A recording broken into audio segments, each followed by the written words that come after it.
रात के लगभग 11 बज रहे थे। गांव के उस सुदूर कोने में, जहां घना सन्नाटा हर आवाज़ को निगल लेता था, एक पुरानी हवेली वर्षों से वीरान खड़ी थी। टूटी हुई दीवारों और जंग लगे दरवाज़ों के पीछे छुपा हुआ अंधेरा जैसे किसी अनदेखे रहस्य को अपने भीतर कैद किए बैठा था। गांव के लोग अक्सर उस रास्ते से गुजरने से भी कतराते थे, क्योंकि जैसे ही रात गहराती, उस हवेली के भीतर से एक धीमी दर्द भरी सिसकियों की आवाज़ सुनाई देने लगती थी। वो आवाज़ इतनी सजीव होती थी कि सुनने वाले के रोंगटे खड़े हो जाते, मानो कोई अदृश्य पीड़ा वर्षों से वहाँ कैद हो। कहते थी कि उस हवेली में कभी एक औरत रहती थी जिसकी ज़िंदगी एक रहस्यमयी घटना में ख़त्म हो गई थी। उसके बाद से उस जगह पर कुछ ऐसा घटित होने लगा जिसे समझ पाना किसी के लिए संभव नहीं था। कई बार लोगों ने रात के अंधेरे में हवेली की टूटी खिड़कियों के पीछे एक सफ़ेद साया हिलता हुआ देखा था, जो अचानक प्रकट होता और फिर अंधेरे में गायब हो जाता। हवा जब तेज़ चलती तो हवेली के दरवाजे अपने आप चरमराते हुए खुलते और बंद होते, जैसे कोई अंदर से उन्हें छू रहा हो।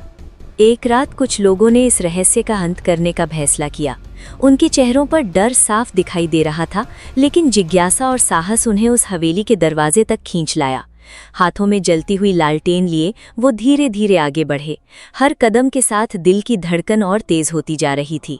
जैसे ही उन्होंने हवेली के जंग लगे दरवाजे को धक्का दिया, एक ठंडी हवा का झोंका उनके शरीर से टकराया, जिसने उनकी रूह तक को कंपा दिया।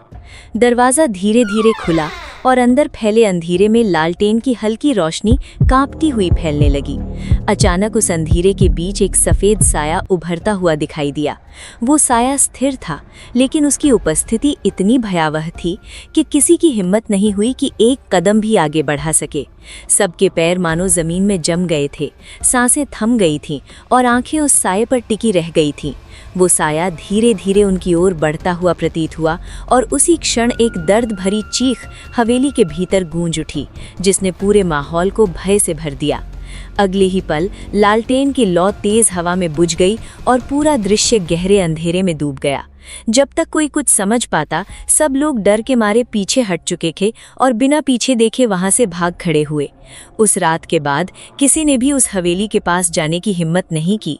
आज भी जब रात गहराती है तो उस वीरान हवेली से वही सिसकियों की आवाज़ सुनाई देती है, जैसे कोई अधूरी कहानी अब भी वहां भटक रही हो और हर गुजरने वाले को चेतावनी दे रही हो कि कुछ रहस्य कभी सुलझाने के लिए नहीं होते।